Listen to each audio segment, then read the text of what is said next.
Well, brethren, we are in the beginning of the festival season, the spring festival season. The days of unleavened bread will be beginning in just a matter of hours. I think it is good sometimes at these times that we go back and we focus a little bit on the historical background to understand a little bit of the story that lies behind what we're doing and therefore why we're doing it. We don't go back through all of these details every single year, but I think it is good that from time to time we do, so that we can sort of step back and understand a little more clearly the story behind what it is that resulted in these days of unleavened bread and in this night that we will take note of this evening and the first holy day tomorrow. Some aspects of the story we will focus upon tomorrow. There are certainly many spiritual lessons and many spiritual implications that are drawn, particularly in the New Testament. But if you don't understand the story, if you don't understand the background, it's hard even to draw the spiritual lessons from some of these things. Now, you remember the story as to how God dealt with Abraham, originally calling Abraham, and when Abraham was 75 years old, he left the area of Haran and began a migration to the land of the Canaanites. And God called him and He said, Abraham, I have a land that I'm going to give to you and to your descendants after you. Now, of course, at this point in time, Abraham had no descendants. And he was 75 years of age, which was, at least somewhat of a reason to think that he may not be having any descendants. But Sarah was a little younger than he was, and so he thought, well, maybe. And he believed God. God said, you're going to have descendants, and I'm going to give you this land. So Abraham believed him, and they made this trek. And of course, time went by, years went by. You remember the story, and by the time 20 years had gone by, in fact, not even quite that many had gone by. Actually, by the time about 12 years had gone by, Abraham had begun to have a few doubts. And Sarah had come to have even more than a few doubts, and so she came up with the idea of having a child by Hagar, which was not a decision that, let's put it this way, it was a decision she certainly regretted as time went by, but nevertheless, after about 12 years, they sort of took matters into their own hands because God wasn't moving quickly enough. We have our time schedule, God has His, and Abraham thought, well, that's a long time, wait. God made a promise, wait 12 years, and God hadn't delivered the promise. Maybe better sort of take things into my own hands and work things out. And God says, no, that wasn't the solution, so you can wait another 12. And so finally, God appeared to Abraham and Sarah when Abraham was 99 and said, now, you're going to have a son. And you're going to call his name Isaac. As the story went on, and Abraham did have a son. And you remember the story. And Isaac, of course, ultimately grew up, and he had two sons, Jacob and Esau. And God chose to work through Jacob, and Jacob had many lessons to learn. He even went back to the land from whence the family of Abraham had come, became entangled in family problems back there that kept him for years. There were lessons of character that he needed to learn, and perhaps the best place for him to learn them was in the hands of some of his relatives who possessed the same traits of character.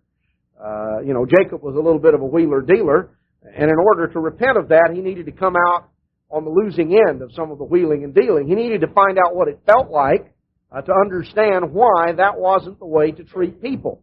And so God let him fall into the hands of his uncle, who, I don't know if he operated a used camel lot or not, but he should have, because he was a used camel salesman from way back, and a lot of other things. He was wheeling and dealing and making promises and changing wages and everything else.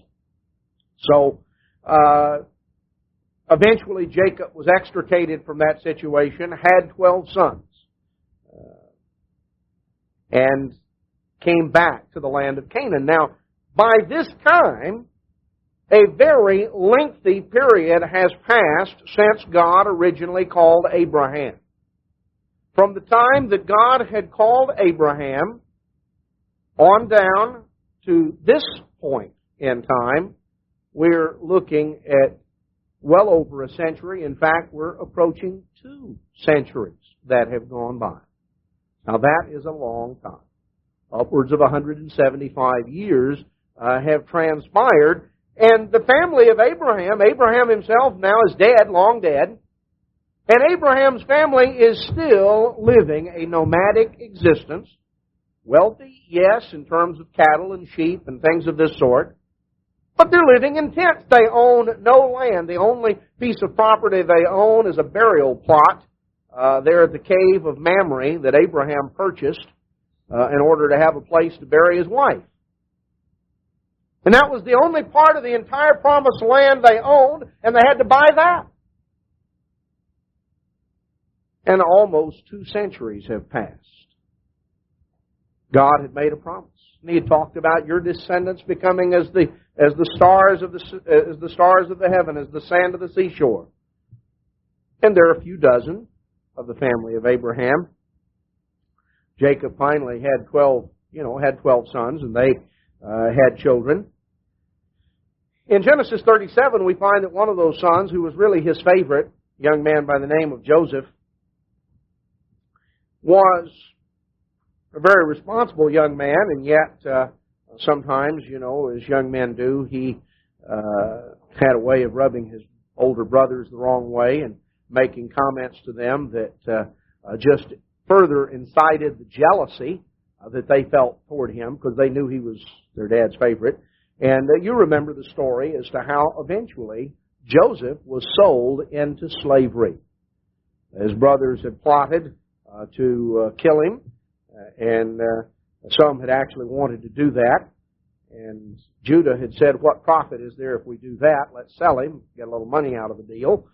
So they sold him to some Arab traders that came by on their way down to Egypt. And Joseph was sold into slavery, wound up being taken into Egypt as a young man here in his late teens, sold into the family of Potiphar as a servant.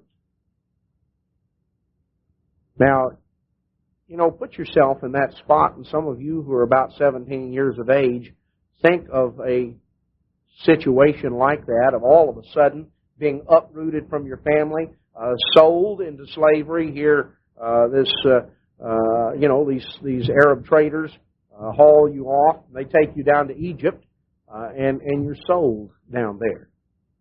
Well, Joseph was a responsible young man, and he was intelligent. He was hardworking. He was very trustworthy. And within a relatively short period of time, a few years went by, and Joseph began to be promoted. And after a while, he was put in a position of responsibility over all of Potiphar's household. Now, he was still technically a slave, but he had quite a bit of freedom, and he was living rather comfortably.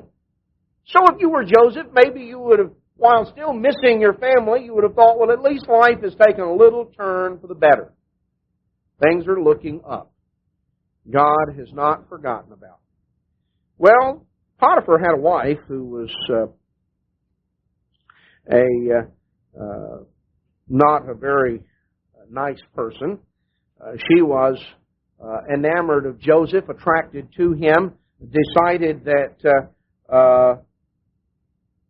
she would proposition him when her husband was out of town, which she did, and Joseph refused her. Now, in verse 9 of Genesis 39, Joseph made the comment here in the latter part of the verse. He said, how can I do this great wickedness and sin against God? I think it's important to note that this is a long time before Moses. Moses wasn't even a glimmer, and he wasn't a gleam in his father's eye at this point in time. Moses, we're looking at literally probably 150, 160 years or more, maybe closer to 200 years before the birth of Moses, much less before the events of Mount Sinai. The point that I'm making is adultery was a sin and was known to be a sin before the commandments were ever given at Mount Sinai. The 10 Commandments given at Mount Sinai did not originate the law of God. These were not new laws. This was a codification in written form, written on tables of stone by the finger of God, of principles that had been in effect since the beginning of man's creation. They represented the law of God. Joseph understood that adultery was a sin. He said, how can I do this great wickedness and sin against God? She attempted to entice Joseph, and finally, when he refused her, she became very embittered. This was the sort of the original sexual harassment charge that she made, and in this particular case, it was totally unfounded against Joseph. It really was against her. But she accused him of the very thing that she had tried to do. She accused him of trying to rape her, and she set up a great hue and cry because she was infuriated that he had turned her down when she had tried to entice him. And so Joseph's master took him and put him in prison. Now, Joseph's master had evidently decided to give a certain, at least to save face on it and to give a certain credibility to his wife's story, though he must have had his doubts because human life was pretty cheap in Egypt, and it was easy to get the death penalty. That was for a servant, for a slave, to execute them was no big thing. And so the master did not attempt to do that for Joseph. Evidently, must have had at least some doubts, figured there was more to the story than what his wife had told. But nevertheless, in order to save face, he put Joseph in jail. Joseph went to prison. A young man in his 20s, languishing in prison, because he chose to do the right thing. Now, you know, about this time, you sort of begin to wonder, you know, if you're Joseph, as to whether you did what you were supposed to do, and all it did was land you in trouble. Here you were, way back, got sold into slavery, and the reason you were sold into slavery was because you were the one that told your dad the truth. Your brothers got in trouble over it. They were mad. They were jealous. They were envious, as was brought out in the sermonette. They sold you into slavery. You went down there, and things finally got to looking a little better. And again, you stood up for what was right, and now you're really in trouble. Now you're in Pharaoh's dungeon. They didn't have any prison rights activists back then, and weren't a whole lot of rights that the Egyptian slaves had, and the Egyptian slaves in prison certainly didn't have any rights. It was not a good place to be. And time went by. And after a while, Joseph began to have favor from the keeper of the prison. And he was given a little bit better situation than some of the others, but he was still in prison. Well, after a while, the butler of the king of Egypt and also his baker had offended the Pharaoh, and they were thrown in jail, and they had dreams. Joseph interpreted the dream, and he knew that the butler was going to be released. And he decided, you know, we pray about something, and we wait, and we agonize, and we see something, and we say, God's answer. The butler is going to be released. That's obviously God's answer. Send him here. I interpreted the dream. I've met him. He's going to go back where Pharaoh is. So he said, look, whatever you do, when you go back to Pharaoh, tell him about me. Let him know the story. Let him know how I'm here and how I'm innocent, and you know, talk to Pharaoh and he can let me out. Well, when the butler was released, he was so excited and so happy to get out of jail, he never gave a second thought to what had gone on there. That was the last thing he was thinking about. Time went by. In fact, 2 years went by. The butler had forgotten all about Joseph. He didn't think about Joseph. Boy, he was just so excited to be back there out of jail and not be executed that he was just going on and hadn't really given any thought. And one day, Pharaoh had a dream.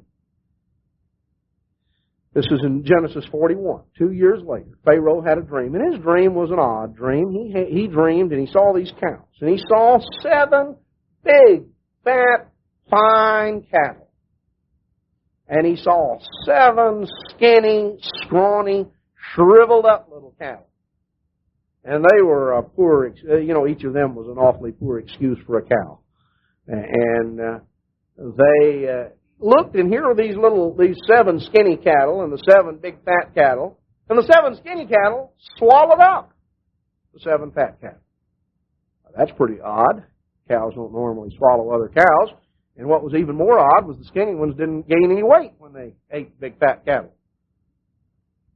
And Pharaoh woke up the next day and he was scratching his head. He couldn't figure out what that was all about. That was the oddest thing he'd ever dreamed. He began to talk around about it, and it was a subject of discussion. And the butler said, "Ooh, you know what? I remember a guy, 2 years ago. You remember when I was in jail and I had this dream? And this fellow in jail, he interpreted the dream for me.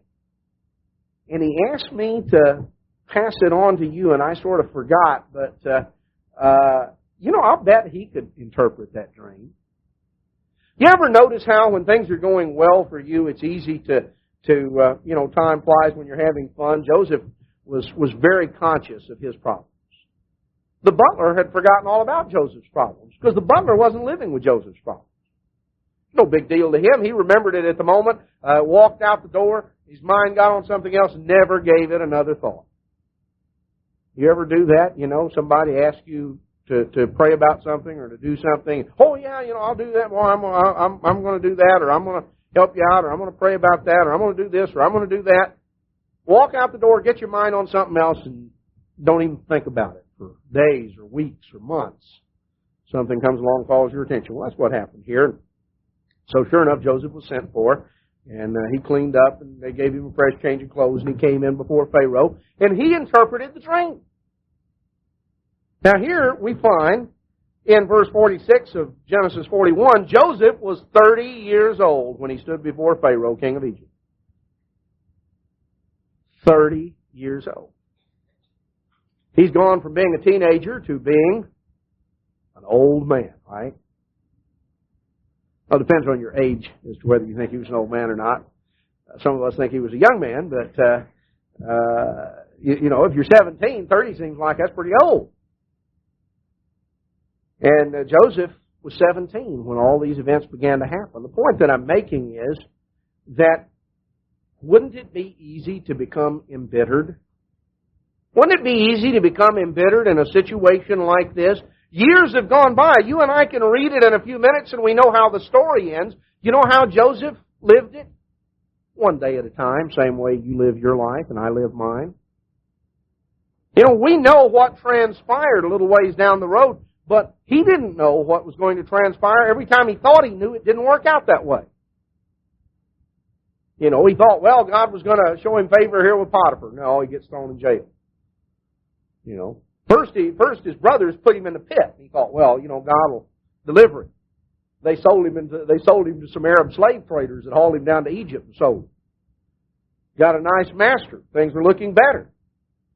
Master doesn't have a very nice wife. Things are looking worse.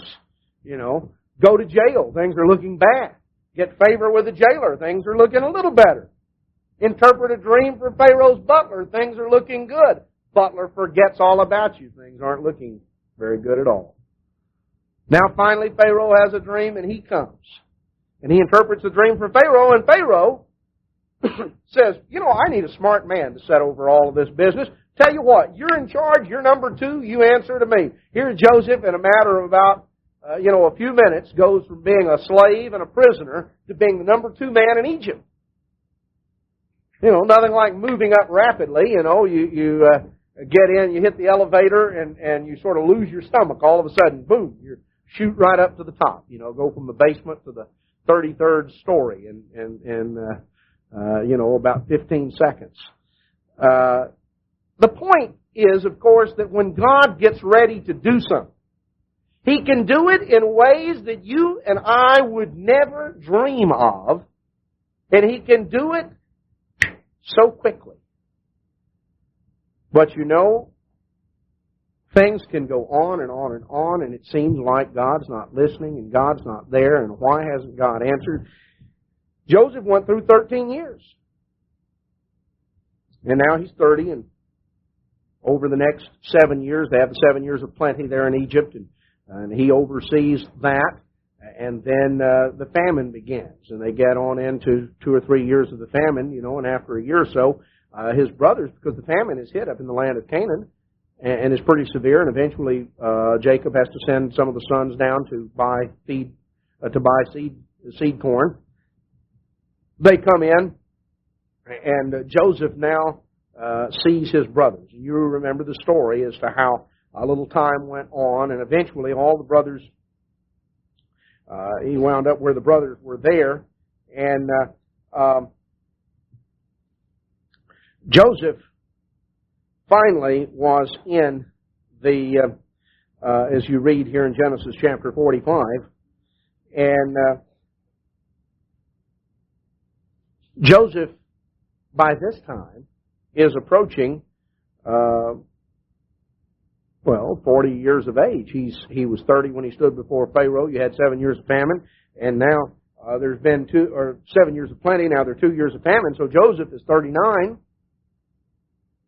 Long time has gone by since he was a 17-year-old boy sold into slavery. And Joseph, in verse 4, said to his brothers, "Come near me, I pray you." And they came near. Now, don't you know they were nervous? Time had passed, and all of a sudden, here was Joseph, the one they thought was dead, the one they had sold into slavery. He's number 2 man in Egypt. All he's got to do is point and say, "Get him." And whoever he pointed at was gone. He had life and death power. Now, what would you do if you were Joseph? You've been nursing a grudge all those years, dirty, rotten, so on. If I ever get mine, boy, I'm going to get even with them someday. Joseph didn't have that attitude. He was not an embittered individual. Was what happened to Joseph fair? No. Wasn't fair. Did he deserve it? No. Was Joseph somehow worse than anybody else? That all these terrible things had to happen? No. No, Joseph really was the best of the brothers. But Joseph did not become embittered about it. He said, "I'm Joseph, whom you sold into slavery.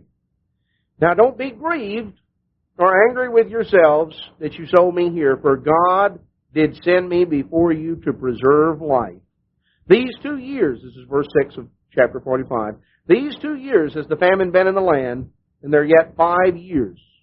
It'll see where there will be neither earing nor harvest. And God sent me before you to preserve you a posterity in the earth and to save your lives in a great deliverance." So Joseph said, God worked this thing out. God has used this circumstance to put me in a position to preserve the life of our whole family and to help many, many people. So, God worked it out. And eventually the whole family comes on down. You remember the story. There's about 40 or about 70 of them that come in. Now, Egypt at this time was ruled by a dynasty of kings that had invaded Egypt from Asia Minor, just a matter of really just a few years before Joseph was sold into slavery. This was a dynasty of people that were not Egyptian. They're known in history as the Hyksos, or a Semitic dynasty called sometimes the Shepherd Kings of Egypt. They were a dynasty of kings who were basically a similar type people to the Israelites. They had their origin back in the land of the Chaldeans, of that basic extraction of people. They had come in and they had conquered Egypt. And the Egyptians had many superstitions about cattle and sheep and certain many of the attitudes. In fact, frankly, many of the religious attitudes of Egypt, ancient Egypt, are very closely akin to some of the Hindu practices in India. And that gets off on another subject in a matter of the historical connection between the two religions. But it was a situation where when the family of Joseph came in, and they were, of course, had great numbers of cattle and sheep, that Pharaoh settled them in an area away from the Egyptian population. He settled them in the land of Goshen, which is up sort of in the northeastern area, just northeast of the Nile Delta. in a rich, verdant pasture land, away from the Egyptian population because of certain religious superstitions that the Egyptians had, particularly concerning sheep and cattle. And Joseph's family was doing very well. Joseph was in a very prominent position, and his family prospered, and they grew, and time went by. But you know, they still hadn't inherited the promised land. They were dwelling in a land where they were strangers.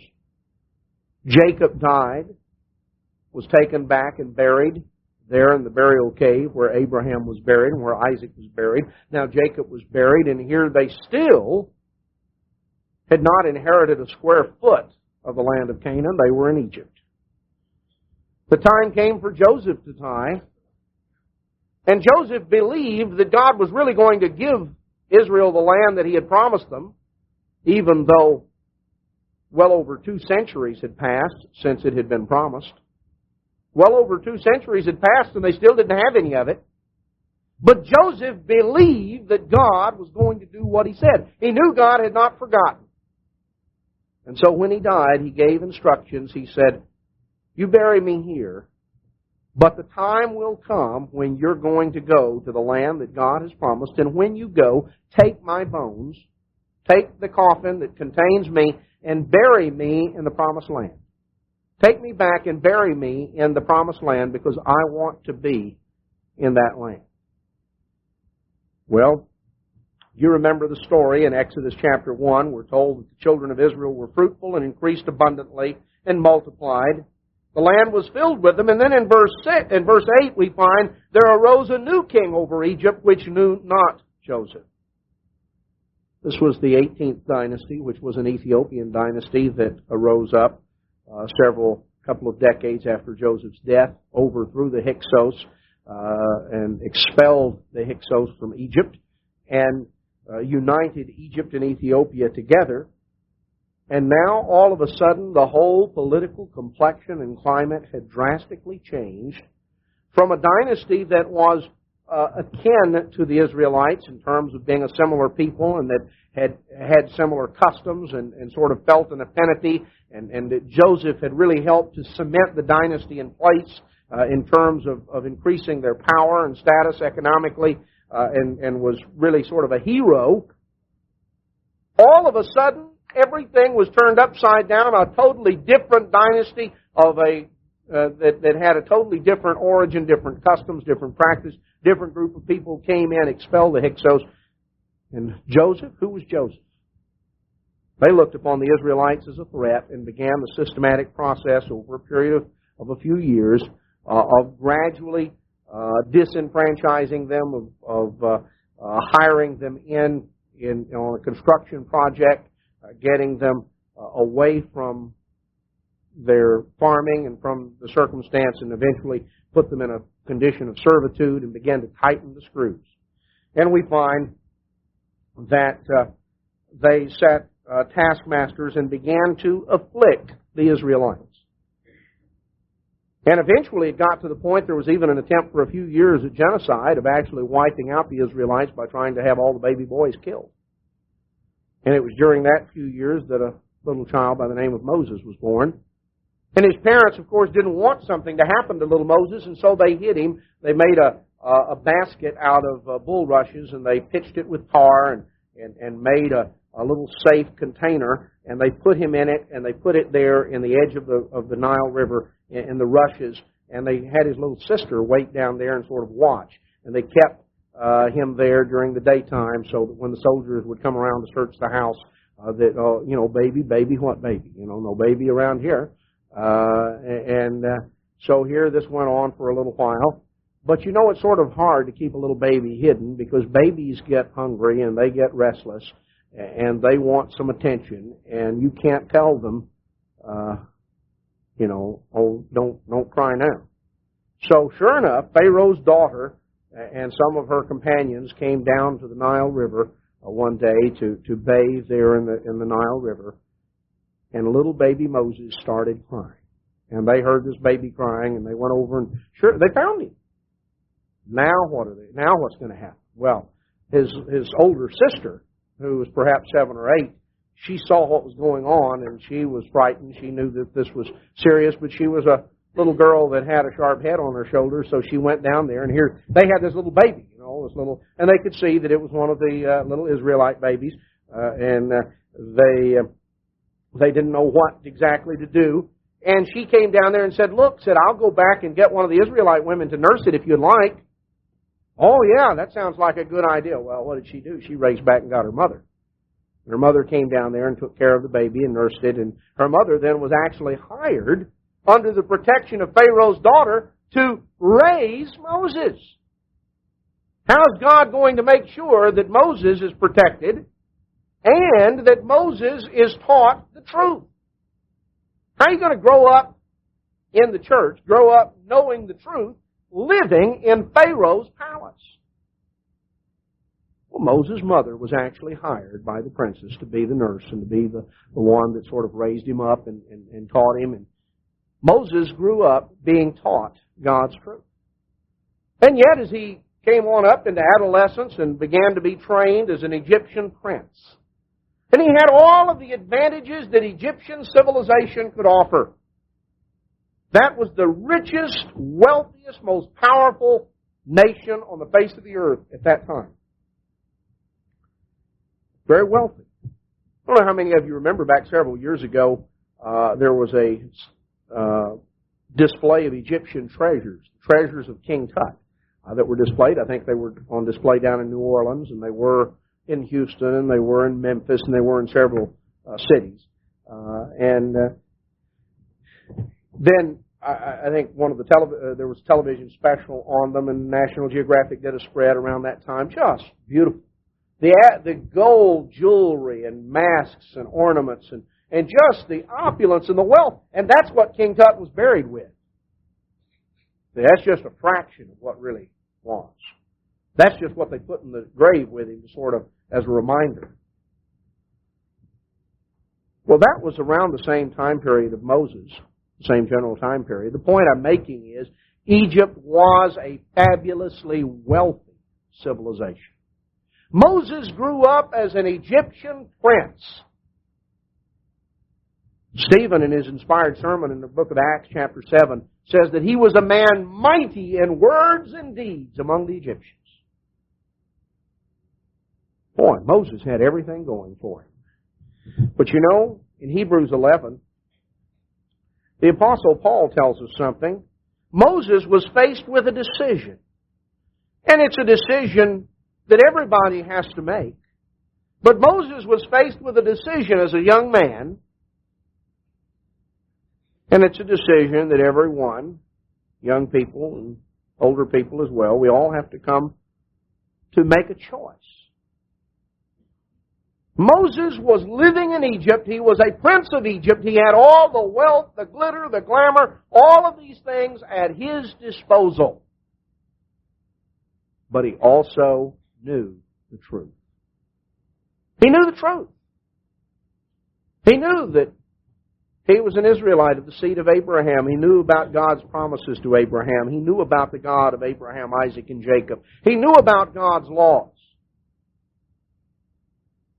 We're told in Hebrews 11, in verse 24, by faith, Moses, when he was come to years, refused to be called the son of Pharaoh's daughter, choosing rather to suffer affliction with the people of God than to enjoy the pleasures of sin for a season.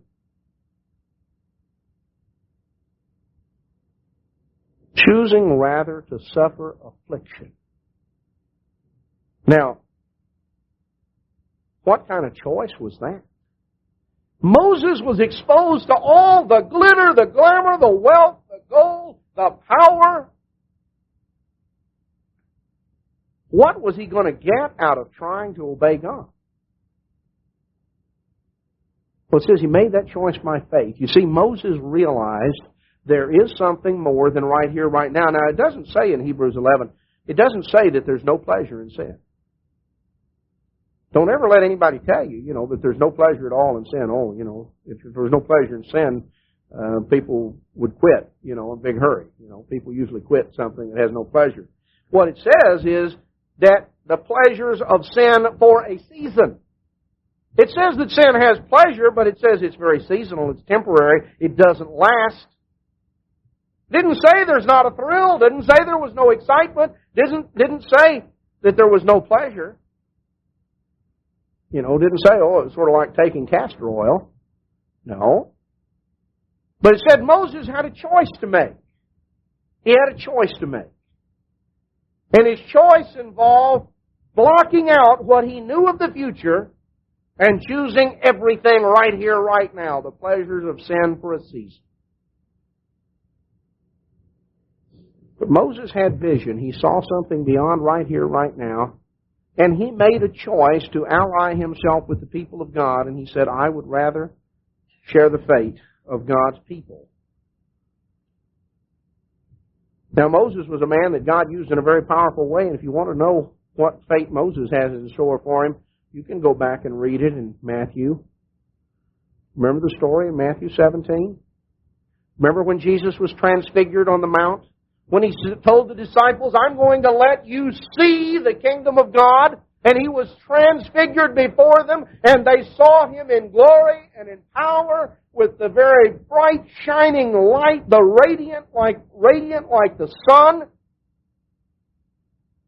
You remember the story? They were absolutely overawed and overwhelmed. And you know what? Guess who was standing there right next to him? Moses. Moses and Elijah. Glorified. As they're going to appear in the kingdom of God. The treasures of Egypt are not even a pittance to be compared. See, Moses had a perspective, which is a rare thing. Very few people have that perspective, and Moses' perspective got him in trouble at the moment because Moses wound up having to flee Egypt.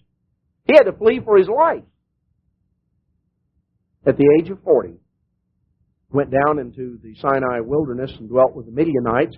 The Midianites were descendants of Abraham through Abraham's second wife, Keturah, that he married after Sarah's death. And they were therefore a kindred people to the Israelites, and had, as we read the story of Moses' father-in-law Jethro, it's obvious they had maintained a certain knowledge of the true God, the God of Abraham.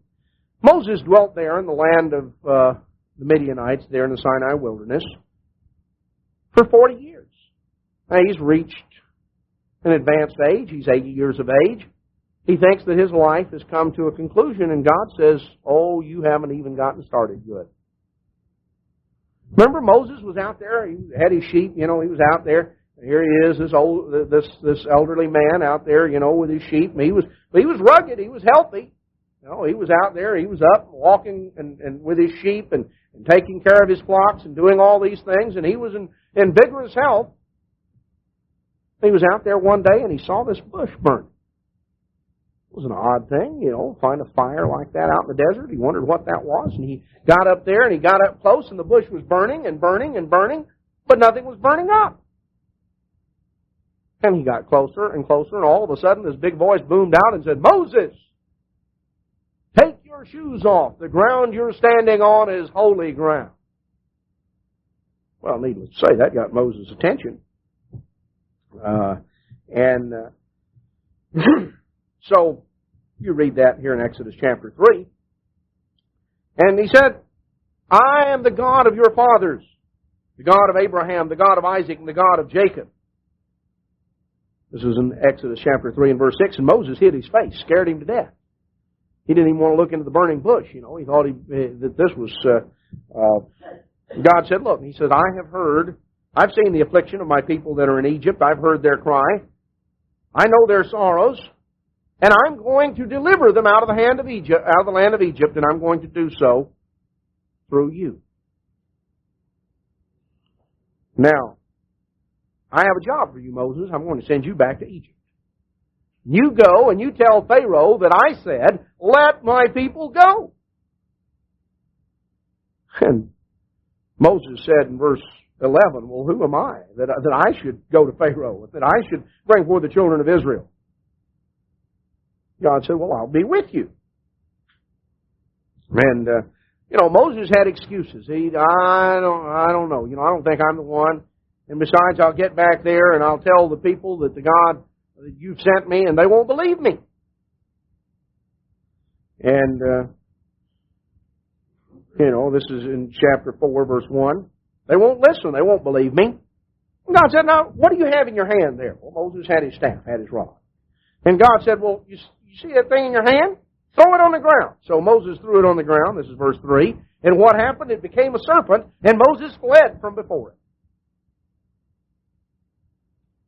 Now, that'd be a little bit of a frightening experience. You got a walking stick here. You got this staff in your hand, you've been using out there as rugged terrain. And God says, this voice says, throw it down on the ground. And all of a sudden it becomes a snake slithering along. Now here came the real test of faith. God says, pick it up by the tail. There's some who think that was Moses' greatest test of faith. Put forth your hand and take it by the tail. Well, Moses did. We're not told with what reluctance he did, but he reached forth his hand and caught it. It was a rod again. And so God told him, he said, I will validate you. I will show signs and will prove that I'm sending you. Well, Moses had more excuses. See, Moses really didn't want to go. And he felt like that he wasn't the one, and surely there was another way and a better way. And so in verse 10, he said, look, Lord, I'm not eloquent. I'm not a good speaker. I've been gone from Egypt 40 years, haven't had occasion to speak Egyptian in almost 40 years. Why? I don't even know if I remember the language that well. I'm going to get down there and I'm going to stutter and stammer and just make a fool of myself. I can't do that. God said, look, who made the tongue? What do you mean telling me you can't speak? I'm the one that designed the mouth. I made the tongue. I made the ears. If I tell you to speak, you don't think I can make you speak? Moses sort of hem-hawed around. God finally said, look, I know your brother Aaron can speak. He's been in Egypt the whole time. Nobody's ever said he had a speech impediment. He'll do the talking. You tell him what to say and he'll talk for you. You ever tried to come up with excuses to get out of something? You really didn't want to do it. Moses didn't really want to do that. But when God has something in mind for you, you can run, but you can't hide.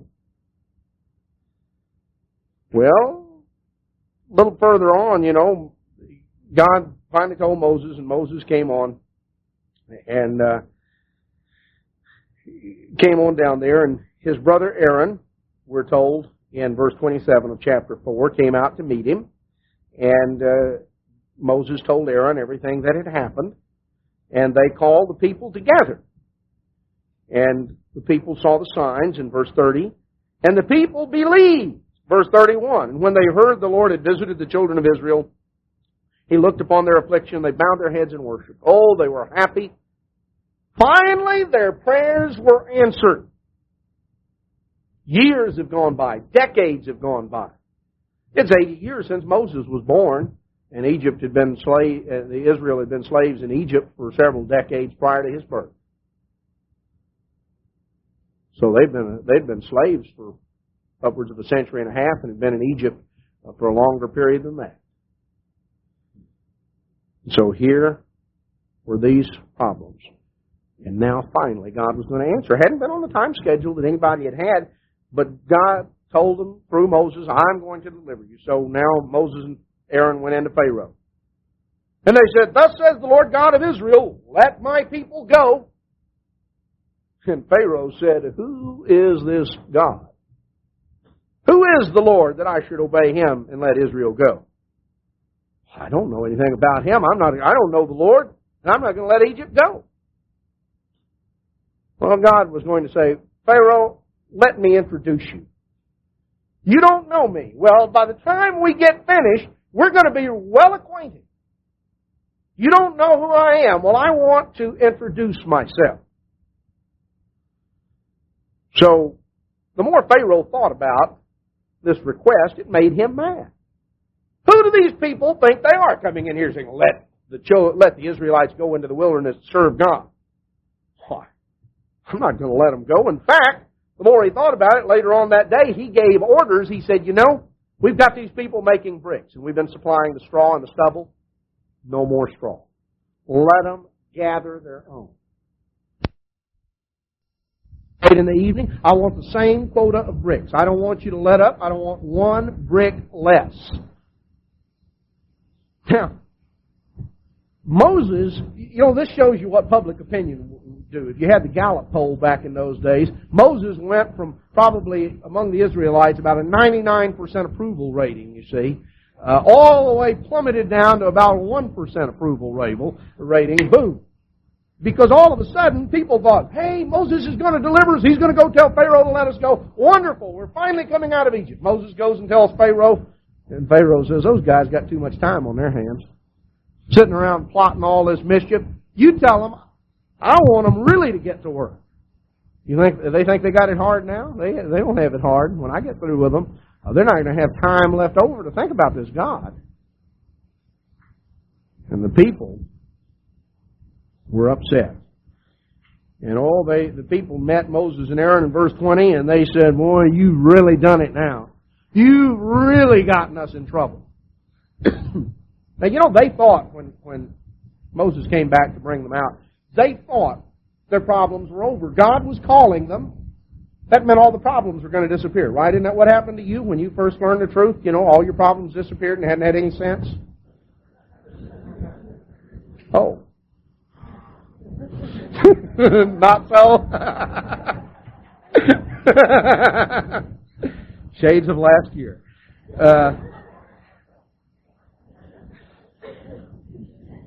No, the problems hadn't disappeared. In fact, it seemed to them that everything was worse. I mean, it was bad before, but now not only was Pharaoh being hard, he was mad. See, before he really wasn't worried about it. As long as they were producing bricks, he didn't bother them. Now he was mad. And they were upset. Moses went and prayed to God and said, Lord, we've got a mess.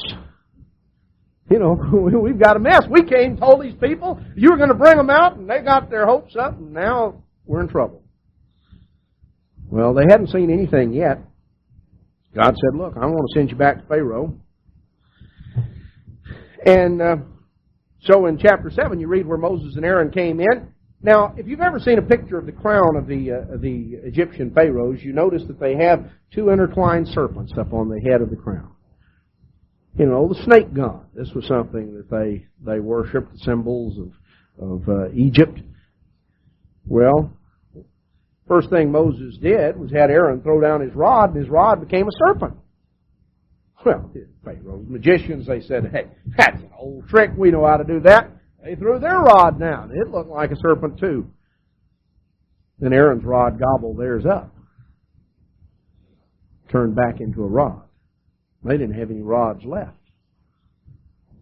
Well, that was a little bit embarrassing to them, but Pharaoh he was not the sort of fellow to give up easily, and so he was not particularly impressed with this.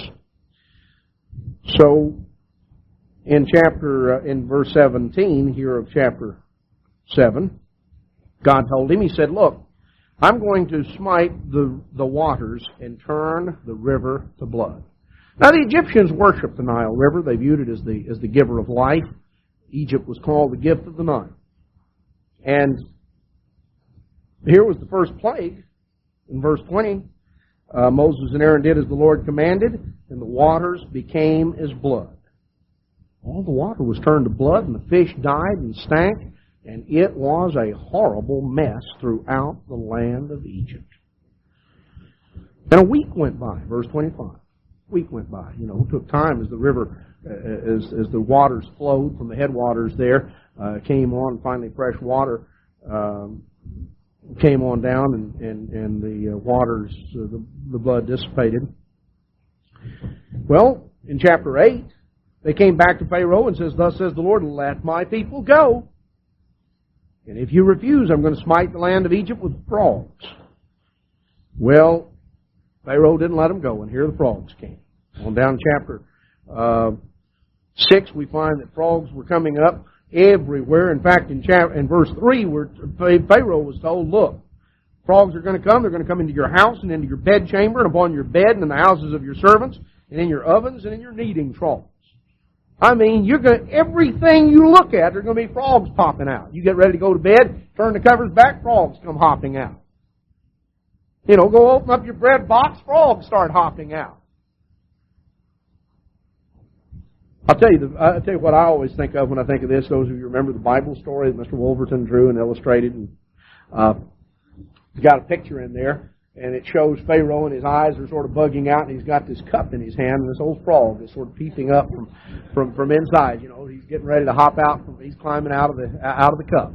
I don't know if the frog came out of Pharaoh's cup or not, but if it didn't, it came out of everything else. There were frogs all over the place. And eventually the frogs died. In verse 14, they gathered them together in heaps, and the land stank. Can you imagine just big mountains of dead frogs all over the place? Can you imagine what that must have smelled like? That would have been a plague in itself. Well, this was the second plague. This was a horrible plague. You had frogs everywhere. The water turned to blood, then frogs everywhere, and now, on down in verse 16, plague of lice. You ever had lice? Well, there were lice everywhere.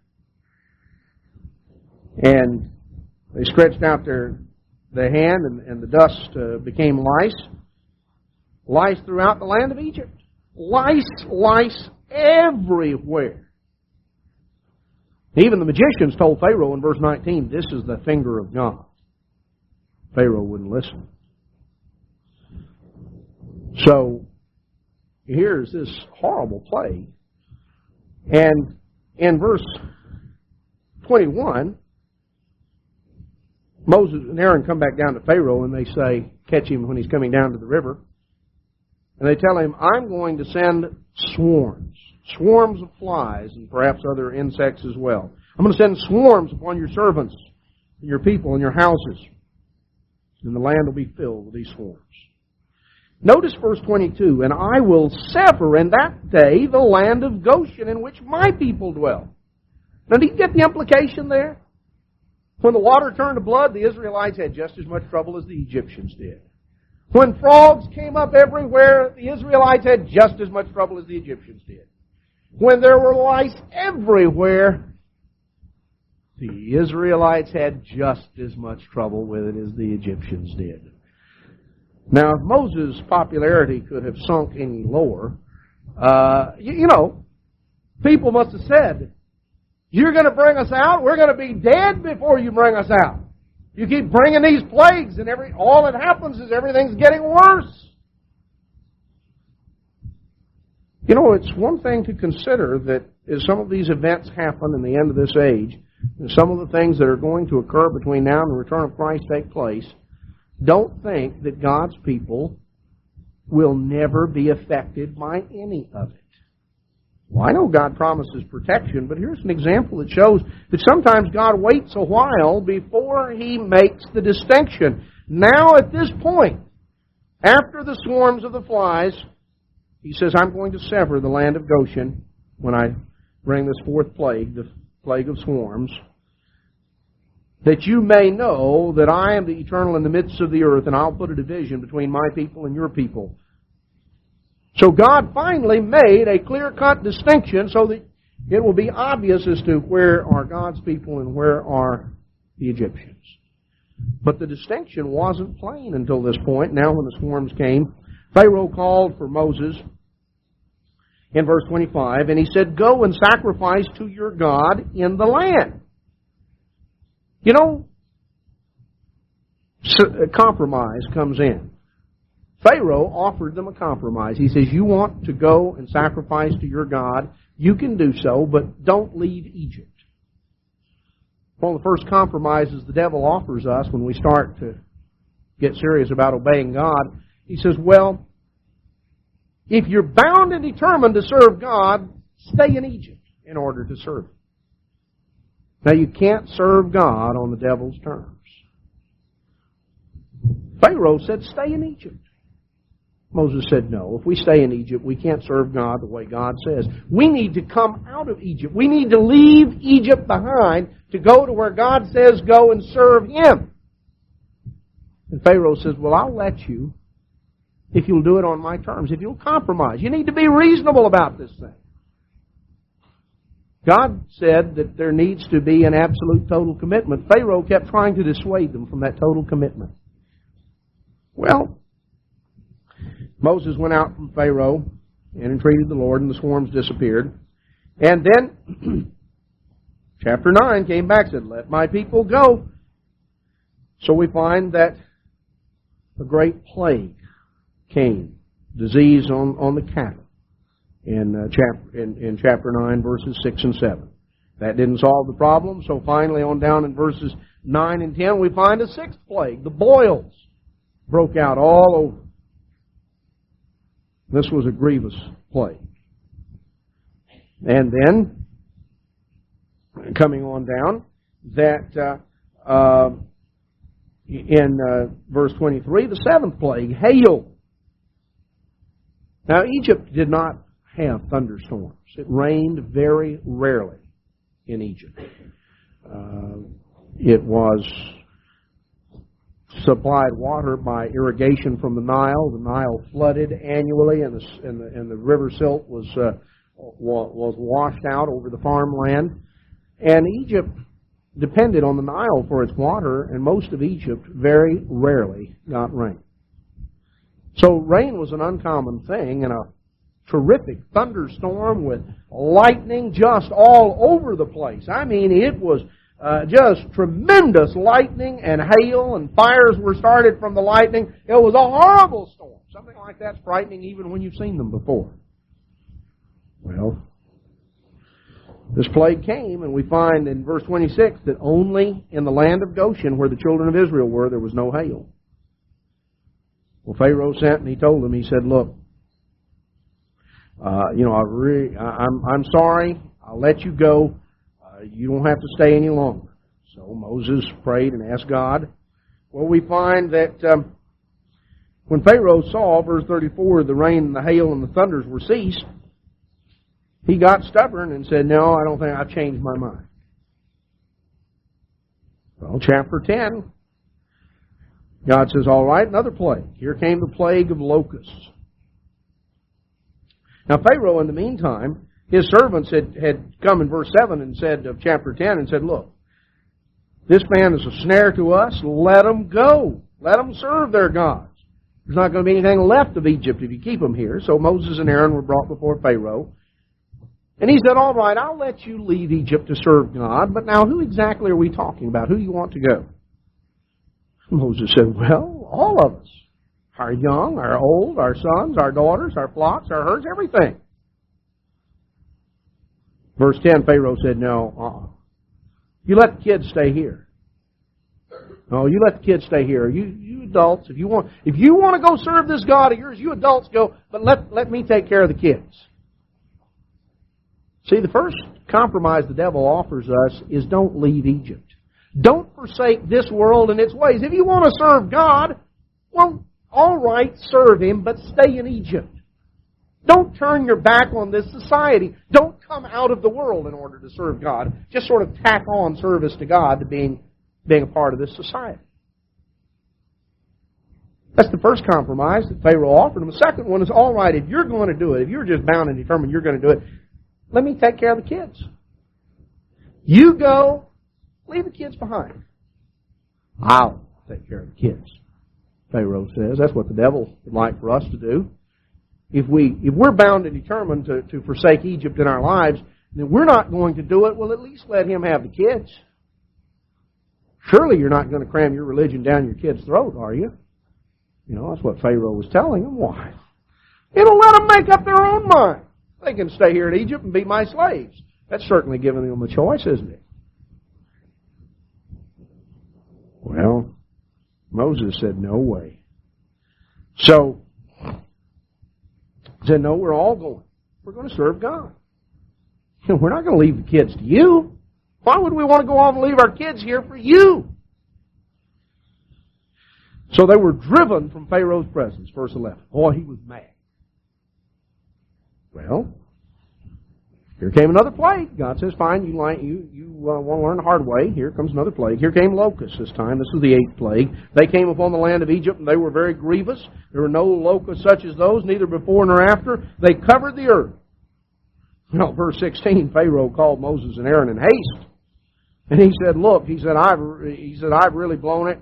Just please ask your God to get these locusts out of here. So a great west wind blew and took the locusts away and blew them into the Red Sea. But Pharaoh still wouldn't let them go.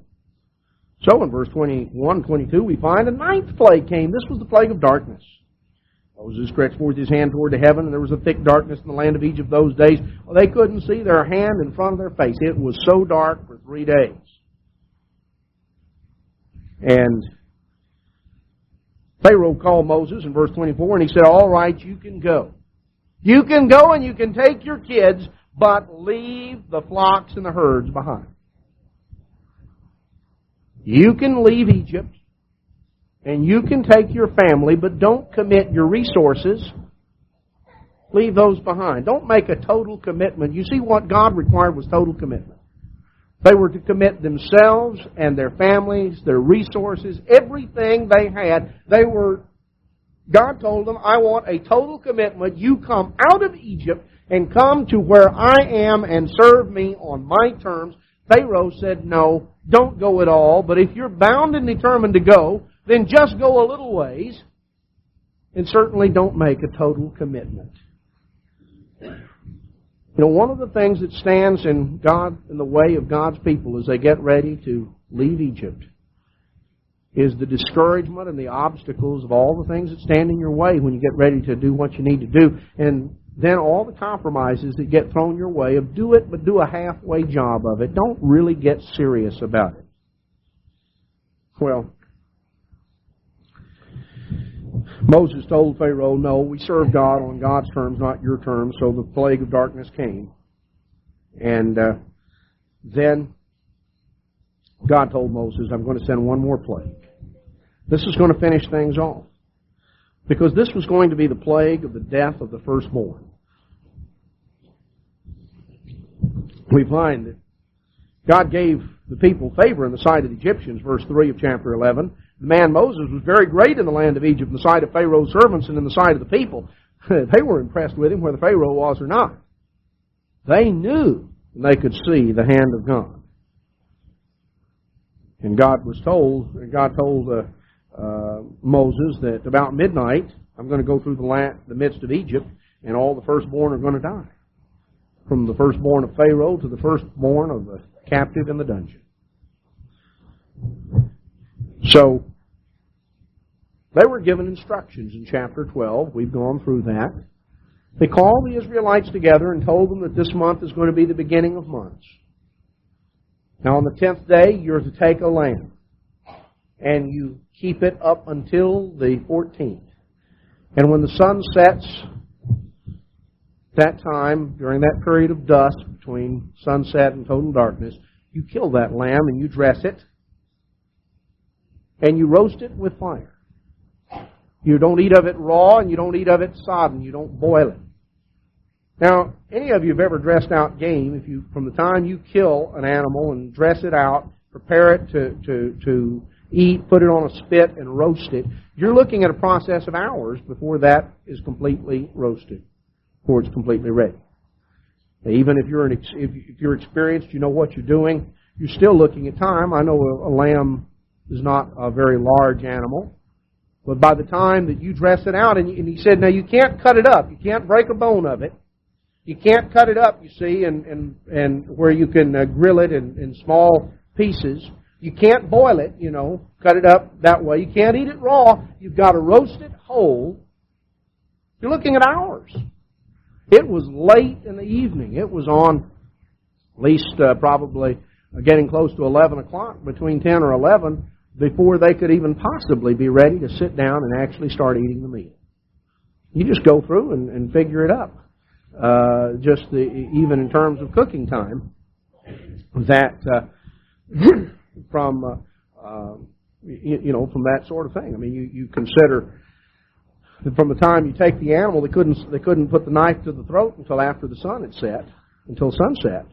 From the time you put the knife to the throat and you dress it out and put it on the spit, you could have the coals already prepared, a hot bed of coals ready to go when you put it on. But even at optimum time, you're still looking at you're looking at probably close to an hour of preparation time at the very inside, and then another 3 hours or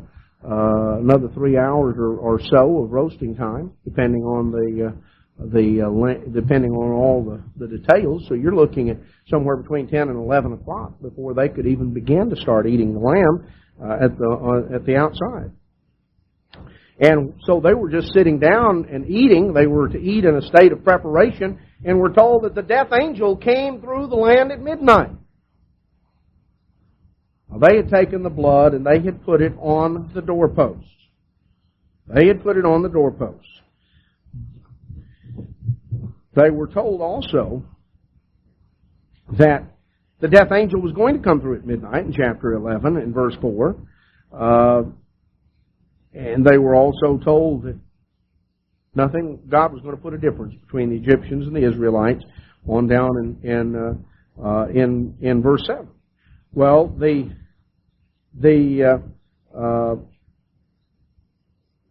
so all of this comes through, and you read the story here in chapter 11 and in chapter 12. And the death angel passed through the land and passed over the Israelites. Well, we find that they were given clear instruction. They were also told that they were not to stir out of their house, that back in verse 22, they were told, you're to take a bunch of hyssop, dip it in blood that's in the basin, strike it on the lintel and the two side posts, and none of you shall go out at the door of his house until the morning. Well, we're told on down in verse 28, children of Israel went away and did as the Lord had commanded Moses and Aaron. Now the death angel came through at midnight, and all of a sudden there began to go up this cry. As they were here, the Israelites were, on in the latter part of their feast, as they were here at the table, finally having sat down, and they were in a state of preparedness. And all of a sudden they began to hear this wail and this cry began to go up. You think that they were ready to rush outside the house and see what was going on? They knew something bad was happening, and they had just been given instructions. You stay in the house until morning. And the death angel passed through. Well, we know that the death angel passed through and it didn't take him very long to get there. They didn't know how long it was going to take the death angel to pass. All they knew is something bad was happening. Well, God smote the firstborn. There was a great cry in Egypt. Pharaoh called for Moses and Aaron by night and told them to get up.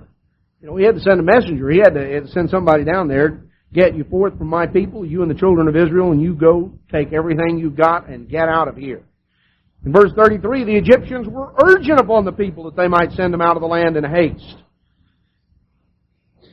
Well, the children of Israel did according to what Moses said. They borrowed of the Egyptians jewels of silver and jewels of gold and raiment. And we're told in verse 37, they journeyed from Ramses to Succoth, about 600,000 men on foot. Now, it took time to get this organized. Here are 600,000 men, which means about 600,000 women, and then, a number of children. So you're looking at somewhere between 1.5 million, upwards, certainly of 2 million people that were coming out of the land of Egypt. Can you imagine trying to get a crowd like that? How long does it take to get a crowd like that going? Now, God's not the author of confusion. Things were organized. They were organized by tribes and clans and families. They were organized in ranks. But just literally to move that many people. You remember sometimes years ago being at a big feast site, and I remember the prime place that I remember was Lake of the Ozarks, because there was one bottleneck that everybody had to come out. And we had about 12,000 people there that year.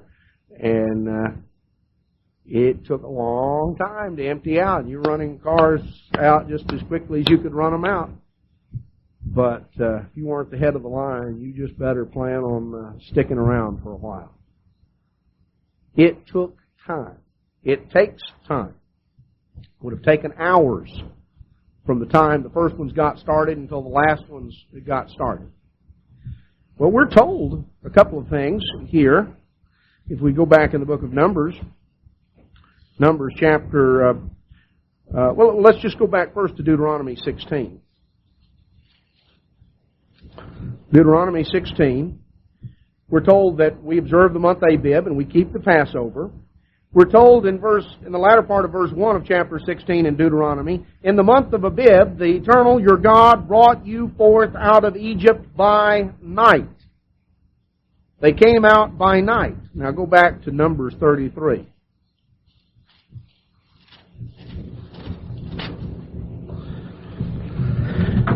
Numbers 33 and verse 3. They departed from Ramses in the first month, on the 15th day of the first month, on the morrow after the Passover. The children of Israel went out with a high hand in the sight of all the Egyptians.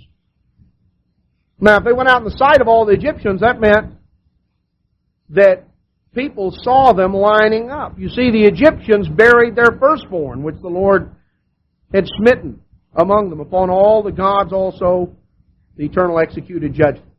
The people are out lining up during the daylight portion. They're spoiling the Egyptians. They're getting prepared. This is the daylight portion of the 14th, the equivalent of today.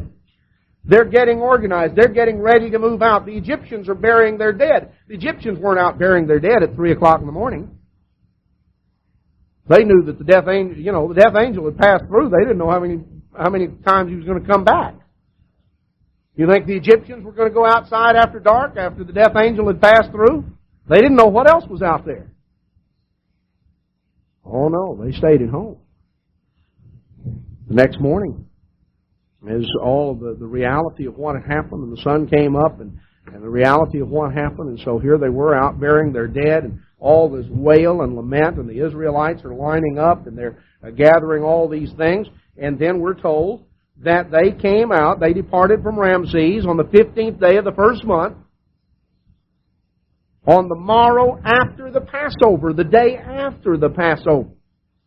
They came out with a high hand in the sight of the Egyptians. And of course, God tells us in Deuteronomy 16:1 that we read that they came out by night. So this evening, when the sun sets, that begins the 15th day of the first month, 24 hours after the Passover, the Israelites began moving out. They left Ramses. You see, we're told this great crowd began to move out. They brought the unleavened bread with them. In Exodus 12:40, the sojourning of the children of Israel who dwelt in Egypt completed this 430-year period. 430 years, if you compare this with Galatians 3:16 and 17, you will find that this 430 years is dated from the time that God made the covenant with Abraham when he was 99. You can just go back to Galatians 3:16 and 17 and makes plain that the year of the Exodus is 430 years after God made the covenant with Abraham when he was 99. The word was here in verse 40 is in italics, you see. From the time God had promised the land until they even started on the way to get it was 430 years. That's a long time. 430 years ago, what was that? 1564. What?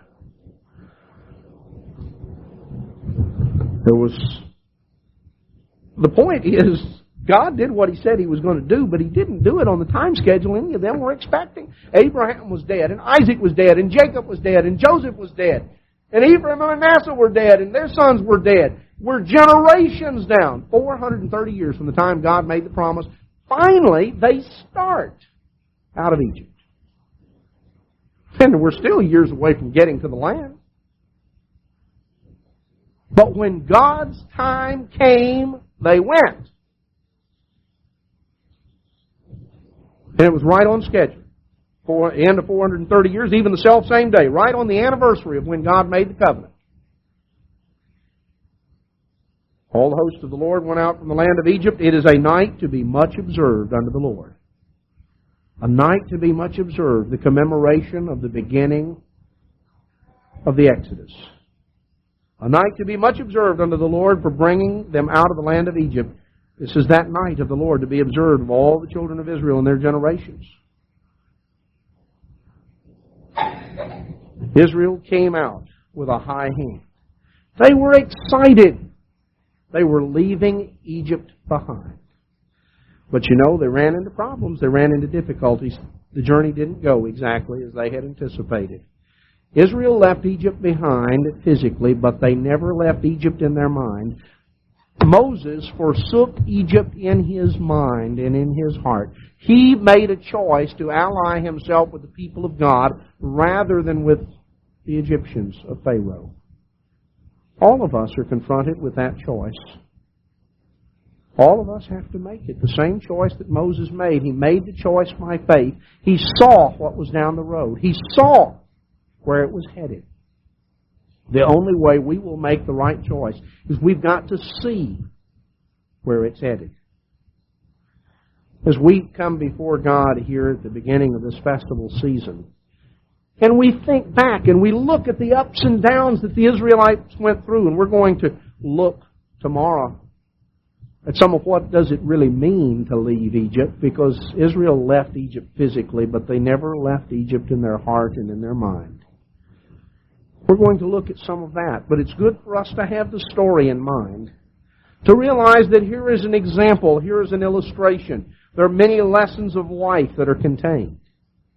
Lessons of faith and of trusting God, of following where God leads and making a total commitment.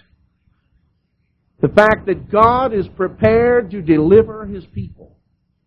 Not necessarily the way we would have imagined, not without trials and difficulties and adversities, and not necessarily on the time schedule you and I would have concocted.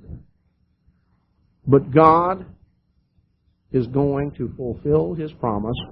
He's going to fulfill His word and do as He said.